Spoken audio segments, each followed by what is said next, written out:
fakir miskin, janda-janda, keluarga besar, siapapun itu dibajetkan. Kita yang punya pekerjaan selain model kerja PNS, perdagangan, yang punya kebun sawit, yang punya macam-macam, itu ketika tiap bulan ada uang yang sudah kita hitung kelebihan, maka segerakan. Apa sampai mati triliun itu, Pak? Mati berebut anak. Makanya orang-orang itu tergantung sekali hidupnya dengan iman.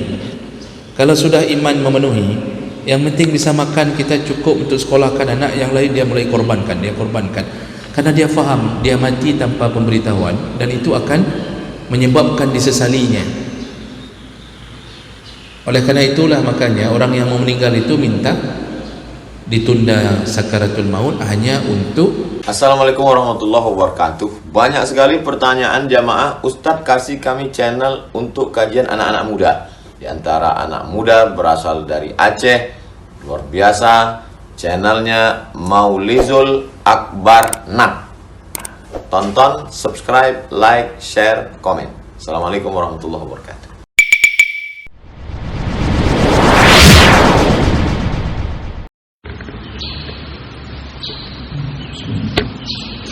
Assalamualaikum warahmatullahi wabarakatuh. Alhamdulillah, nasta'inuhu wa nastaghfiruh wa na'udzu bihi min shururi anfusina wa min sayyiati a'malina. Man yahdihillahu fala mudilla lahu wa man yudlil fala hadiya lahu. Asyhadu an la ilaha illallah wahdahu la syarika lahu wa asyhadu anna Muhammadan 'abduhu wa rasuluhu al-karim. Allahumma salli wa sallim ala nabiyyina al-Mustafa Muhammadin wa ala alihi wa ashabihi ajma'in. Amma ba'd. Rabbi shrah li sadri wa yassir li amri wahlul 'uqdatan min lisani yafqahu qawli. Segala puji bagi Allah, kemudian salawat dan salam kepada Rasulullah, pada keluarga dan seluruh sahabat-sahabatnya.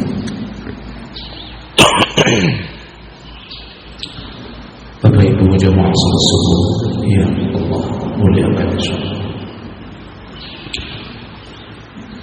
kita akan sambung pelajaran kita dan masih berada di dalam bab tentang anjuran untuk memperbanyak sedekah sekaligus ancaman untuk meminta-minta. Di pertemuan kita minggu yang lalu kita sudah bahas bahwa Rasulullah SAW bermohon kepada Allah melalui doa agar dilindungi dari 4 perkara, yaitu dari ilmu yang tidak bermanfaat, lalu dari hati yang tidak bisa khusyuk lagi, kemudian dari jiwa atau nafsu yang tidak pernah merasa cukup, dan dari doa yang tidak lagi mustajabah. Jadi 4 perkara ini dimohon perlindungan oleh Rasulullah kepada Allah. Dan tentu poin intinya adalah wa min nafsin la tashba', memohon perlindungan dari jiwa atau nafsu yang tidak pernah merasa kenyang atau puas. Inilah yang membuat kita tak habis-habis memikirkan dunia, meninggalkan Allah yang telah menjanjikan kebahagiaan, lalu kita kejar dunia yang tidak menjanjikan apapun untuk kita. Ini akibat nafsu yang tidak pernah puas. Baik, kita lanjutkan. Berikutnya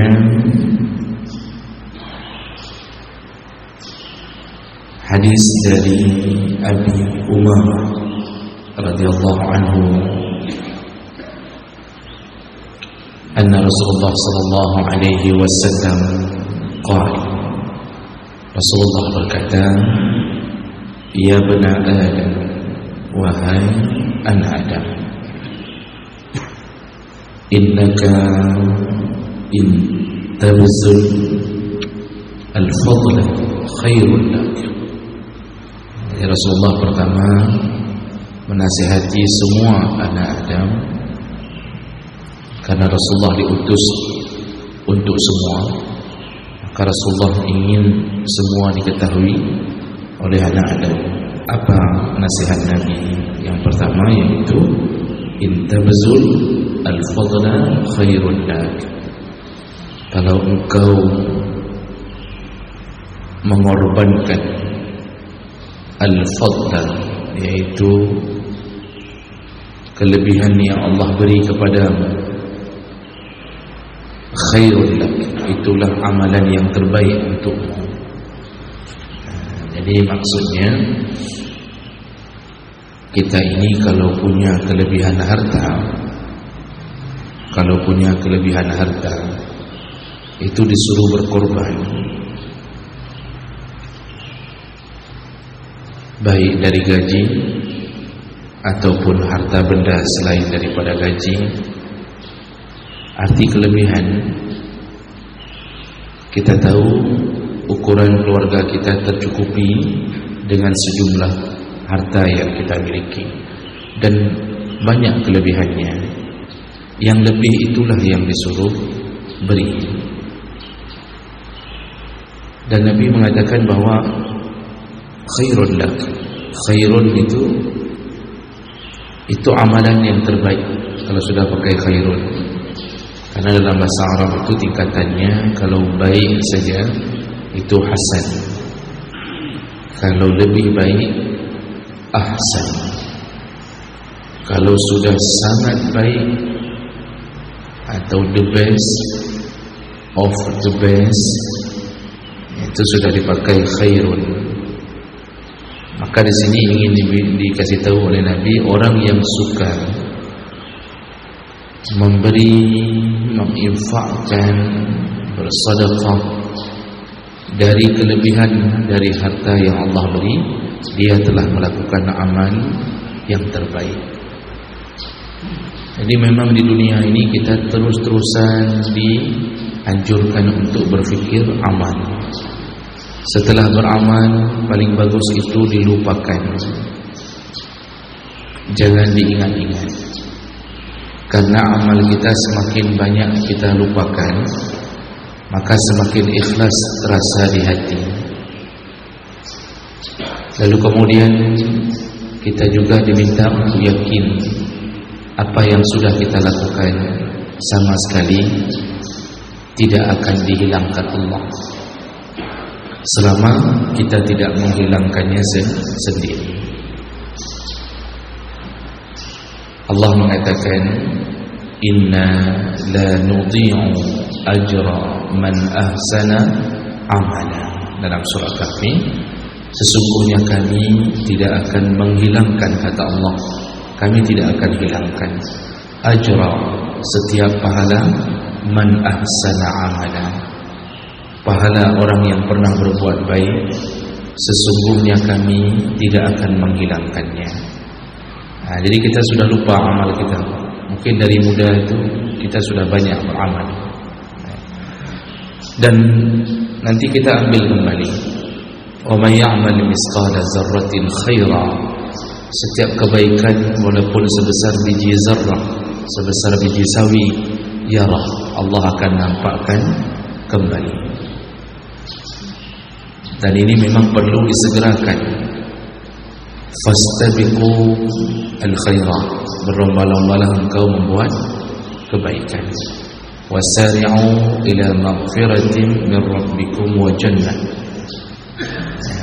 bercepatlah, bergegaslah untuk mencari ampunan Tuhanmu dan mencari surga. Jadi memang kalau berbuat baik itu jangan ditunda. Kalau mau sedekah jangan hanya omon-omon saja, begitu kata orang. Jadi kalau mau sedekah itu bersegeralah, bersegeralah. Jadi jangan direncanakan terlalu lama. Ini nanti insyaallah nanti kalau keluar remonnya full, ada gaji tertentu lah. Saya kan ada dapat remon, saya tidak tahu apa itu remon, tapi saya dengar orang. Nanti kalau keluar gaji 13 saya akan sedekah. Kalau keluar ini jangan direncanakan terlalu lama. Apa yang ada segera berikan, karena itulah amal terbaikmu, kata Rasulullah. Makanya pada suatu hari dalam hadis yang lain, Rasulullah selesai salat langsung bergegas. Jadi sampai tidak sempat berzikir, beliau langsung keluar dari masjid menuju ke salah satu rumah istrinya. Jadi para sahabat terheran-heran, tidak biasanya Rasulullah begitu. Ada kemudian ketika Rasulullah balik, tidak lama balik, baru ditanya oleh sahabat, ada apa ya Rasulullah? Jadi tidak sempat zikir, langsung ke salah satu rumah istrinya. Lalu Rasulullah menjelaskan bahwa setelah sholat aku teringat ada emas yang belum kusedekahkan, dan itu berada di salah satu rumah istriku. Dan beliau bersegera langsung keluar dari masjid untuk menyedekahkan emas itu. Sampai segitunya. Kalau kita kan berpikir nanti kan bisa, nanti habis-habis zikir kan bisa, nanti pulang-pulang kerja kan bisa. Seharusnya kan begitu kita berpikir. Tapi Rasulullah begitu teringat ada sedekah, ada emas yang belum disedekahkan, langsung habis salat beliau pergi untuk menyedekahkan emas itu. Begitu Nabi. Kenapa kita harus bersikap seperti itu? Karena ketika kita dicabut nyawa, tidak pernah diberitahu kapan terjadi. Makanya ketika terfikir ingin bersedekah, itu jangan merencanakan terlalu lama. Bersegeralah. Apa yang ada dalam kantong, berikanlah. Ketika celengan lewat, apa yang ada, masukkan terus. Jadi jangan mikir nanti duhur lah, ini lupa bawa uang kecil. Jangan menyiapkan uang kecil, uang besar sesekali. Begitu keluar gaji, jangan merencanakan nunggu gaji berikutnya. Setiap bulan itu dibudgetkan untuk anak yatim, fakir miskin,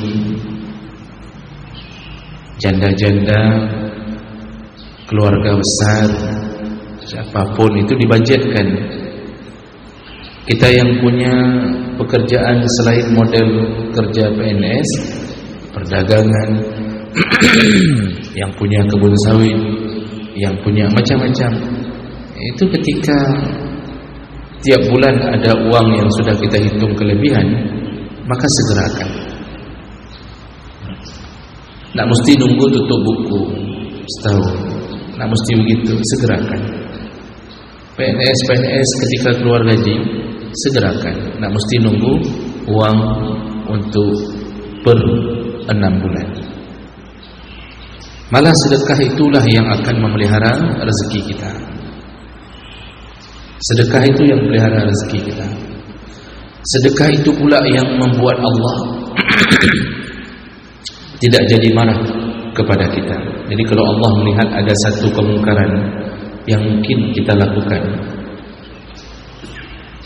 tapi bisa tertutup marahnya Allah dengan sedekah. Makanya Rasulullah mengatakan, as-sadaqatu tudfi'u ghadabar rabbi.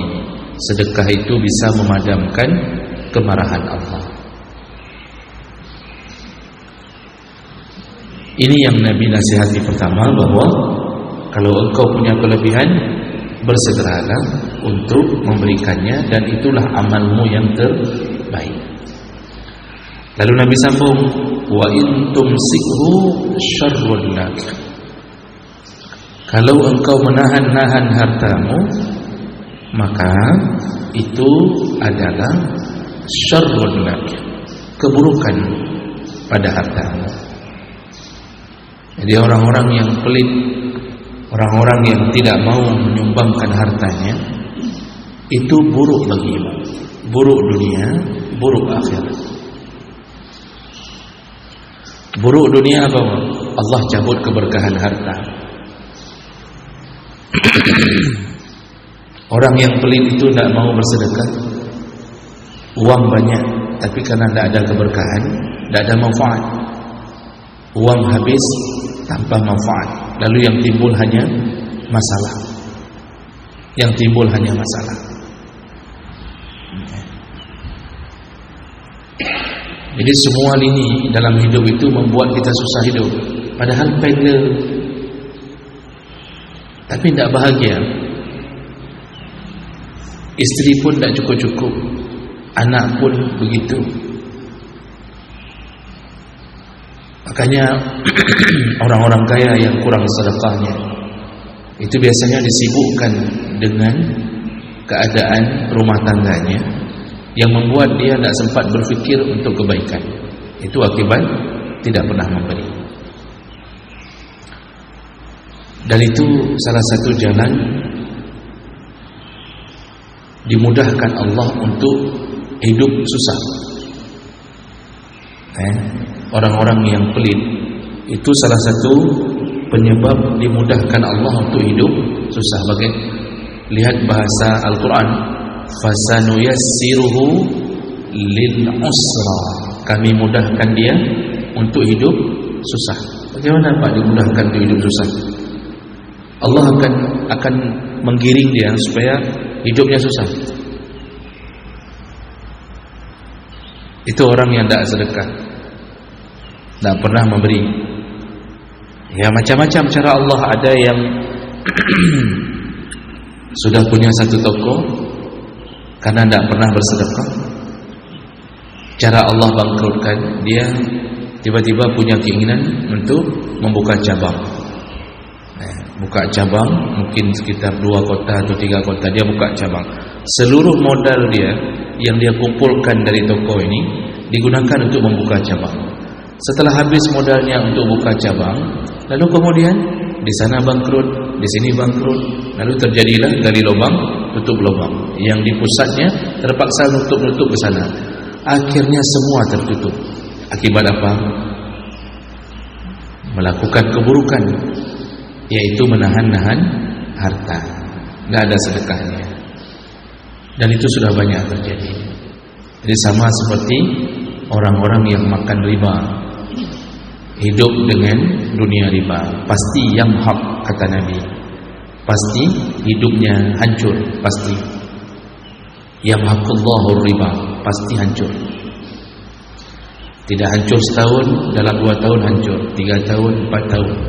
Rumah bisa jadi milik orang, toko akan disita, hutang di mana-mana, dikejar-kejar, diancam sana, diancam sini, macam model. Nah, ini buruk dunia. Jadi kata Nabi, kalau engkau tahan hartamu untuk Allah, Allah akan buat menjadi sebuah keburukan di dunia. Begitu nanti orang pelit itu begitu. Sederhana saja, orang pelit itu salah satu tanda-tanda dia akan mendapatkan keburukan, dia dijauhi oleh teman-temannya. Dijauhi oleh teman-temannya, tidak ada doa dari fakir miskin, tidak ada apa-apa. Orang pelit itu tidak akan ditawarkan oleh teman-temannya job-job yang terbaru. Tidak. Kenapa? Semua teman berpikir, tak usah tawarkan ke dia, alah, tak usah tender ke dia lah, pelit kali orangnya, malas kita. Nah, misalnya itu contoh orang pelit. Nah, maka ini bahaya. Itu baru buruk dunia. Nanti buruk akhirat apa? Kita sudah bacakan dulu hadisnya. Orang-orang yang pelit, tidak mau bersedekah, tidak mau bayar zakat bahkan, maka Allah akan membuat hartanya menjadi seekor ular. Lalu ular itu akan melingkari tubuhnya, dan ketika ular itu siap-siap menggigitnya, ular itu mengatakan, ana maluka, akulah hartamu di dunia yang engkau tahan. Akulah hartamu yang engkau tidak sedekahkan. Dan ini menjadi perkara yang menakutkan di akhirat. Oleh karena itu, tidak ada petunjuk lain kecuali mengikuti gaya hidup Nabi dan para sahabat. Nabi itu sampai tidak ada apa-apa lagi di rumahnya untuk dia berikan ke orang. Sampai segitunya. Masak sebutir kurma, tinggal di rumah. Sebutir kurma tinggal di rumah Nabi. Datang seorang ibu-ibu dengan 2 orang anaknya. Sebutir kurma itu pun diberikan. Sampai segitunya. Abu Bakar, Umar, Utsman dan semua berlomba-lomba untuk bersedekah. Berlomba-lomba. Nah, ini kita sebelum mati sebaiknya bersegera. Lalu sedikit lagi Nabi sambung, wala tulamu ala kafafin. Tapi engkau tidak berdosa seandainya engkau diberikan hanya sesuai dengan kecukupan.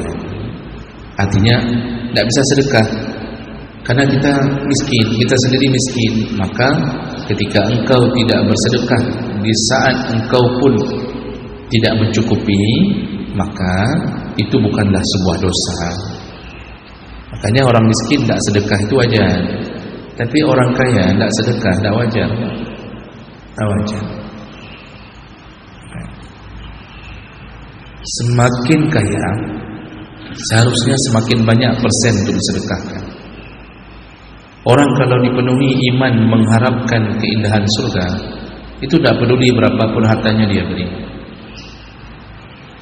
Itu di sekeliling Masjidil Haram dan Masjidil Nabawi, itu tanah per meter. Saya baca, bukan saya tanya. Tanah per meter itu hampir sekitaran 100 juta atau 1 M gitu. Sekitaran 100 juta kalau tidak salah itu per meter. Tapi setiap kali mengalami perluasan masjid, diluaskan halaman, diluaskan untuk masjid, semua pemilik tanah ini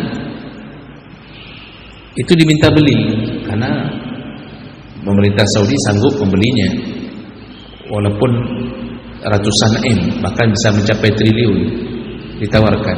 Tidak ada yang mau menjualnya. Dia atas nama untuk masjid dia kasih, dia wakafkan. Dia tidak penting mau dapat di dunia berapa, yang penting di akhirat. Yang penting di akhirat dia dapatkan. Begitu orang kalau sudah dipenuhi iman bahwa surga itu tidak sebanding keindahannya dengan apa yang kita dapatkan di dunia. Kita dapat triliun, lalu kita simpan di ATM. Sedangkan kita sudah tidak bisa makan apa-apa. Daging kambing tidak bisa makan.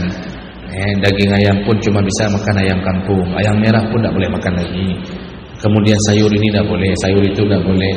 Buah-buahan tidak boleh yang sifatnya mengandung purin, tidak boleh yang terlalu banyak karbo, tidak boleh ini, tidak boleh itu. Simpan sampai mati triliun itu, Bang. Mati berebut anak. Makanya orang-orang itu tergantung sekali hidupnya dengan iman. Kalau sudah iman memenuhi, yang penting bisa makan, kita cukup untuk sekolahkan anak, yang lain dia mulai korbankan, dia korbankan. Karena dia faham, dia mati tanpa pemberitahuan, dan itu akan menyebabkan disesalinya. Oleh karena itulah makanya orang yang mau meninggal itu minta ditunda sakaratul maut hanya untuk bersedekah. Dalam surat Al-Munafiqun ayat 10, minta waktu hanya untuk bersedekah. Sebentar minta ditunda, jangan cabut dulu, saya akan bersedekah. Itu permintaan terakhir di tengah-tengah proses pencabutan nyawa atau sakarat. Dan Allah kasih tahu itu. Bagi siapa itu, Pak? Bagi yang menimbun-nimbun harta dan tidak memberinya. Tapi kalau kita sendiri miskin, maka tidak berdosa seandainya kita tidak pernah bersedekah, karena kita termasuk orang yang telah ditakdirkan menghadapi kemiskinan. Jadi orang miskin itu disuruh masuk surga dengan sabar, orang kaya disuruh masuk surga dengan syukur.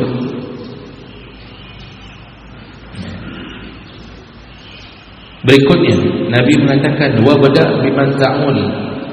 Ketika engkau ingin bersedekah, mulailah dari keluargamu dulu. Jadi sedekah itu yang terbaik itu dari keluarga dulu, karena itu wajib kasih nafkah untuk istri, untuk anak. Jadi difikirkan dulu, kirim dulu SPP anak ke pesantren. Begitu keluar gaji, kirim dulu ke pesantren SPP anak, kirim dulu uang jajan dia, hitung dulu kebutuhannya. Ini ada model orang tua tidak kirim-kirim SPP, sudah 6 bulan nunggak di pesantren, tapi sedekah ke orang luar luar biasa, salah.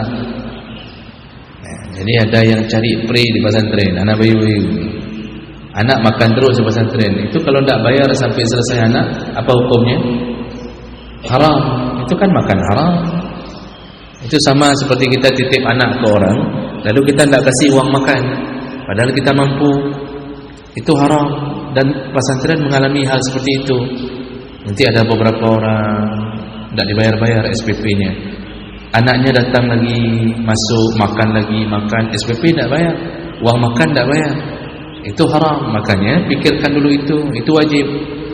Kasih uang belanja untuk istri sesuai kebutuhan apa yang diinginkan, terutama makan. Kalau kita menginginkan lebih, maka berikan lebih. Kalau kita ingin istri kita tampil cantik, berikan modal untuk bisa menjadi cantik. Kasih uang lebih untuk dia beli make up, kasih uang lebih untuk dia membeli yang bisa apa itu, yang bisa bercahaya kalau ditaruh di muka itu, yang membleng-bleng. Itu kita pinginnya kayak gitu, kasihlah. Jadi jangan hanya kasih tahu ke istri saja, kah pakainya, kah pakai aja, tapi kita tidak kasih modal.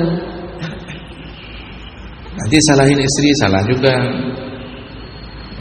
Kita nunjuknya artis modalnya besar, mukanya saja bisa puluhan juta, bibir disulam, dagu diturunkan, sekali operasi 300 juta.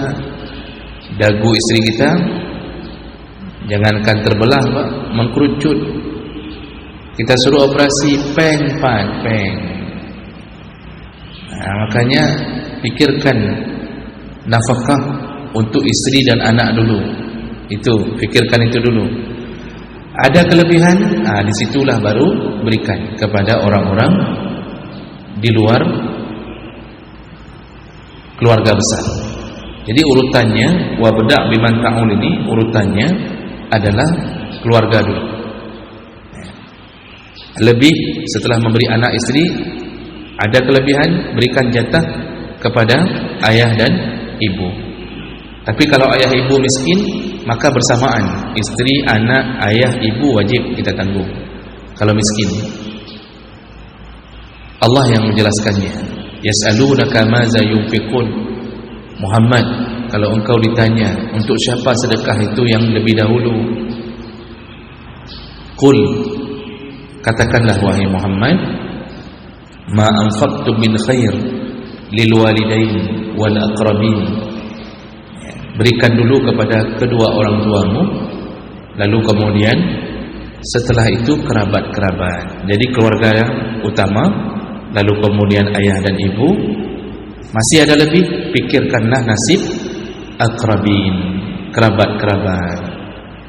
Utamakan dulu, Pak, yang mungkin ada adik ayah kita miskin di kampung, miwa kita, makcik, kemudian mungkin keponakan atau sepupu kita, atau keponakan kandung kita. Itu dulu dipikirkan, karena itu sedekahnya 2 kali lipat. Bayangkan adik ayah kita miskin, hari ini keponakannya di luar Semawi alhamdulillah dapat rezeki berlebihan. Dia kirimkan ke adik ayahnya, ke pakciknya, umnya yang miskin di kampung. Kira-kira bagaimana perasaan seorang paman? Bisa bayangkan paman perasaan Pak Awa kita itu. Mungkin air matanya selalu mengalir. Setiap kali datang amplop dari kita dia bukanya 200.000, 300.000 per bulan. Di saat itu mungkin air matanya akan tumpah. Dia akan berpikir, Masya Allah, ini bukan anakku, ini anak adikku, keponakanku, tapi dia memikirkanku. Berapa pahalanya Bapak Ibu? 2 kali lipat. Pahala sedekah, pahala silaturahim. Jadi jangan cari orang dulu, jangan cari mewah orang dulu, cari dulu mewah sendiri. Begitu konsepnya. Jadi utamakan dulu ring pertama, ring kedua, ring ketiga. Sudah, kalau cari yatim dari keluarga dulu. Kalau mau bantu janda dari keluarga dulu. Siapa yang sudah jadi janda di antara keluarga ayah kita, keluarga ibu kita, berbuat baiklah dengan mereka dengan mengirimkan rezeki kita. Jadi bahasa sederhananya, bek gaduh pikir peng temong. Karena peng temong itu modal yang Allah beri untuk peng tebiat. Jadi Allah kasih modal, ni uang masuk ya. Kamu itu saya luluskan jadi PNS, itu karena izinku kata Allah. Kau berikan engkau gaji 7 juta, 15 juta. Keluarkan setelah itu, keluarkan. Karena jangan pikir bahwa kita lulus itu karena pintarnya kita. Enggak. Kita itu dapat pekerjaan karena izin Allah. Masalah PNS besar. Ada orang yang sudah berkali-kali daftar pun tak lulus, padahal pintar. Ada orang yang tak pernah daftar lulus sendiri. Jadi itu tidak menjadi pegangan. Yang menjadi masalah adalah ketika kita diberi rezeki, kemudian kita tidak mau berbagi. Di situ masalahnya. Jadi semua saudara-saudara itu ketika mendapatkan dari kita, mereka berdoa, ya, bermudah rezeki. Itu doa, walaupun dikirimkan melalui WA, kita kirim, lalu kita diucapkan terima kasih ya nak, terima kasih bermudah rezeki, berpanjang umur. Kita cuma jawab amin. Kita jawab amin kan Pak? Itu walaupun bentuknya tulisan, tapi itu perwakilan lisan. Maka setiap orang mendoakan. Jadilah kita orang-orang yang terus diperbanyak harta. Karena Allah tahu dari jalur ini dia dapat, dari jalur ini, dari orang ini hartanya terbagi. Kalau saya kasih ke orang yang pelit, tidak dibagi. Makanya yang pelit dibangkrutkan, bangkrut. Yang ini dikayakan. Makanya kita heran Pak. Kasih. Tapi begitu kita cek saldo di ATM, kok udah 2 kali lipat. Kok bisa tersimpan ratusan juta, padahal tiap bulan kita memberi. Itu keberkahan dari Allah. Di Mesir itu, waktu kami tinggal di sana, itu ada pemilik showroom mobil, bukan pemilik showroom. Beliau salah satu yang memproduk mobil, kerjasama antara Mesir dengan negara lain. Saya lupa merek mobilnya. Itu ahli sedekah, namanya Rajab. Itu ahli sedekah, luar biasa sedekahnya, luar biasa. Apalagi bulan Ramadan, gila-gilaan. Untuk seluruh pelajar Al-Azhar, mahasiswa Al-Azhar seperti kami waktu itu, dari negara manapun, pokoknya yang datang dari luar negeri, itu berkumpul di asrama, di satu asrama di kota Madinah Nasr gitu. Itu jumlahnya hampir mencapai 2000-an. Itu kalau Ramadan dia datang, istrinya, karena waktu kami di sana beliau sudah meninggal Rajab, disambung sedekah itu oleh istrinya, wafat, disambung sedekah oleh istrinya, datang disiapkan amplop, ribuan amplop, lalu dia berbagi langsung dari tangannya, langsung dia kasih setiap mahasiswa. Dia mahasiswa mau dari Afrika, dari mana saja, atas nama nuntut ilmu, dia kasih semuanya. Bayangkan Pak, satu orang dapat 300 pon. 300 pon pada waktu itu sekitar hampir 1 jutaan. Bayangkan per orang mampadum 3 juk padu berduh juga. Tapi dia tidak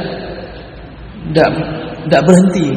Masya Allah, pabriknya makin berkembang, dan sampai hari ini Pak hidup ahli sedekah. Istrinya sudah tua, suaminya sudah meninggal, disambung oleh istrinya wafat, terus sedekah. Mereka faham sedekahlah yang menyelamatkan mereka, sedangkan harta dunia akan menyibukkan mereka kalau tidak disedekahkan. Nah, inilah orang-orang terbaik, ya. Sehingga Nabi mengatakan, mulailah dulu dari keluargamu, terus menjauh sampai engkau berikan kepada orang lain. Nah, ditutup hadis ini dengan waliyadul ulya khairun minal yadis sufla. Tangan di atas lebih baik daripada tangan di bawah. Ini sudah kita jelaskan. Jangan sampai menadahkan tangan. Baik medahu bak kau. Jangan biasakan meminta-minta pada orang, walaupun skopnya kecil. Di rumah jangan suka pinjam cangkol tetangga. Baik gaduh pinjam cangkul go, aduh pinjam parang go. Asal mau kerja depan rumah, ketok pintu tetangga, boleh pinjam cangkul, boleh pinjam, mau naik pasang lampu rumah, ketok pintu tetangga, boleh pinjam tangga, boleh pinjam alat untuk gantol lampu yang Pak, tiang penanjian, tiang untuk ganti lampu itu boleh pinjam. Sampai tetangga kalau dah lihat dia di gorden, tak ada buka lagi pintu Pak. Tangga tidak bawa pulang, kemudian tiang tidak bawa pulang, pisau orang tidak bawa pulang, sendok orang tidak bawa pulang. Itu manusia tidak disukai. Allah tidak suka, manusia pun tidak suka. Jadi hidup itu peng ada. Kenapa tidak beli cangkol sendiri? Cangkol murah meriah. Merek buaya, merek buaya. Berapa merek buaya? Masya Allah, gaji banyak, cangkol tidak beli. Lalu kemudian selang air untuk siram tidak beli. Beli sendok, beli garpu. Gaduh pinjam. Nanti orang bilang, apa yang kerja dong, pinjamnya dong, pinjam. Maka dibenci orang.